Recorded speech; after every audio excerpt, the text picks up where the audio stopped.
السلام علیکم، کیسے ہیں آپ سب؟ امید کرتی ہوں کہ آپ سب ٹھیک ہوں گے۔ حلال کھانا ہے، حلال کمانا ہے۔ زندگی جیسے بھی ہو، چاہے جس طرح کے مشکلات آئیں، جس طرح مرضی زندگی گزرے، بھوکا رہنا پڑے، چاہے کچھ بھی ہو جائے، مگر کھائیں گے حلال۔ ایک دفعہ اپنے آپ سے یہ فیصلہ کریں، اپنے آپ سے، کہ ہم حلال کھائیں گے، چاہے کچھ بھی ہو جائے، ہم حرام نہیں کھائیں گے۔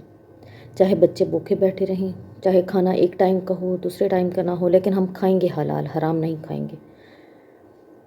انسان جب سوچ لیتا ہے تو خدا ضرور پوری کرتا ہے اس کے ساتھ۔ اللہ تعالیٰ ضرور سنتا ہے اس کی، کہ میرا بندہ میرے سامنے فریاد کر رہا ہے۔ اکثر ہم لوگ کہتے ہیں ہماری دعائیں سنی نہیں جاتی، ہماری دعائیں پوری نہیں ہوتی، تو ایسا بالکل بھی نہیں ہے۔ اللہ ضرور سنتا ہے، سب کی دعائیں سنتا ہے۔ میں نے اپنی اولاد کے لیے بھی یہی سوچا ہے، میں نے اپنے لیے بھی یہی سوچا کہ نہیں، بس میں اولاد کو بھی حلال کھلاؤں گی، حرام نہیں کھاؤں گی۔ ایک بات بتاؤں، ہم ظاہر کو دیکھ کے چلنے والے ہیں، ہم دنیا کو دیکھتے ہیں کہ دنیا کیا کر رہی ہے، فلاں کیا کھا رہا ہے، فلاں کیا پہن رہا ہے، ہم نے بھی ویسا ہی کرنا ہے۔ مالاکوت ناہوت کائنات پہ ہماری نظر نہیں جاتی۔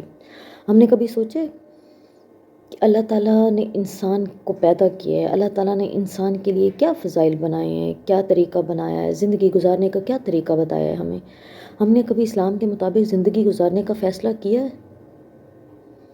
نہیں، سوال ہی پیدا نہیں ہوتا کہ اگر ہم اسلام کے مطابق کوئی ایک کام بھی کرنا روٹین کے ساتھ شروع کر دیں تو ہمارے گھروں میں برکتیں ہی برکتیں ہوں گی۔ ہمارے پاس اتنا ٹائم ہی نہیں ہوتا کہ ہم اسلامی طریقے سے زندگی گزارنا شروع کریں۔ ہم وہ کرتے ہیں جو دنیا کرتی ہے، ہم صرف اور صرف دنیا داری کرتے ہیں بس۔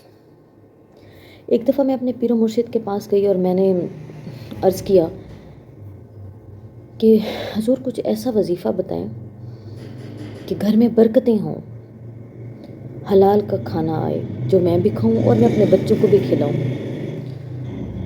تو اس پر انہوں نے، اللہ تعالیٰ ان کو جنت الفردوس میں اعلیٰ مقام عطا فرمائے، تو انہوں نے مجھے ایک وظیفہ بتایا کہ 129 بار سورۃ کوثر پڑھا کرو جب خرچے کے پیسے ملیں، شوہر جب آپ کو خرچے کے پیسے دیں، شوہر کو جب تنخواہ کے پیسے ملیں۔ آپ نہیں پڑھ سکتے، شوہر کے پاس تنخواہ ہوتی ہے، شوہر کو کہہ دیں